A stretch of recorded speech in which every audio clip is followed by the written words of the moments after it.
કેન્દ્રીય ગૃહમંત્રી અમિત શાહ દ્વારા બંધારણના ઘડવૈયા બાબા સાહેબને લઈને કરવામાં આવેલી ટિપ્પણી મામલે વિરોધ જારી છે।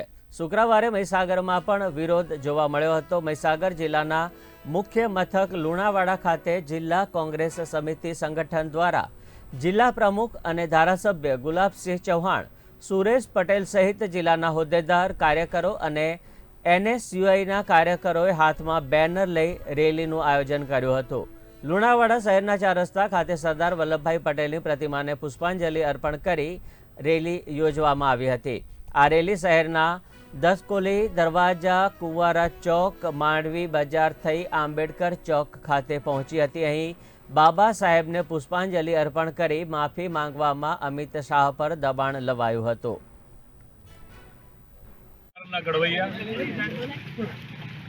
સ્વાતંત્ર્ય સંગ્રામના એક યોદ્ધા અને ભારતીય બંધારણ જેને આપણને આપ્યું છે એવા ડૉક્ટર બાબા સાહેબ ભીમરાવ આંબેડકરના સંસદમાં જે રાજ્યના દેશના ગૃહમંત્રી દ્વારા જે અપમાન કરવામાં આવ્યું છે, એમનું નામ લેવા કરતાં ભગવાનનું નામ લઈએ તો 7 જન્મ સુધી જન્મ સુધરી જાય એવી જે વાત કરવામાં, એ બેહુદી વાત છે।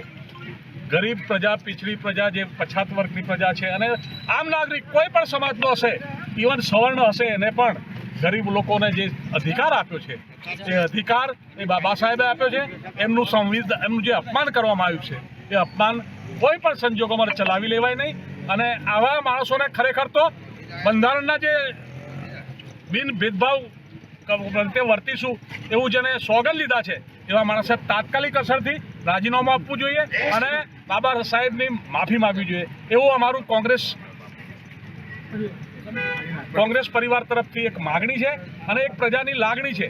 આજે અમે જોયું કે સર્વ પક્ષ, કોઈ પક્ષની કોંગ્રેસ લીડિંગ ભલે કરી, પણ દરેક પક્ષના, દરેક સમાજના આગેવાનો જ્યારે ઉપસ્થિત છે ત્યારે આ બધાને વંદન કરું છું અને બાબા સાહેબને નમસ્કાર કરું છું, વંદન કરું છું કે જે એમને બંધારણ અમને આપ્યું છે એ ભાજપની તાનાશાહી, દાદાગીરી છતાંય અમને જે આજે તમને મળવાનો, પત્રકારોએ જે મને મળવાનો મોકો મળ્યો છે, બદલ જય હિન્દ, જય ભારત, જય જય કિસાન।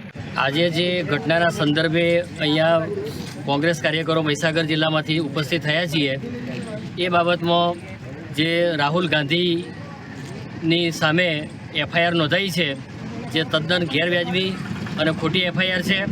કારણ કે બાબા સાહેબ આંબેડકરનું અપમાન ગૃહમંત્રી અમિત શાહે કર્યું છે, રાહુલ ગાંધીએ નથી કર્યું।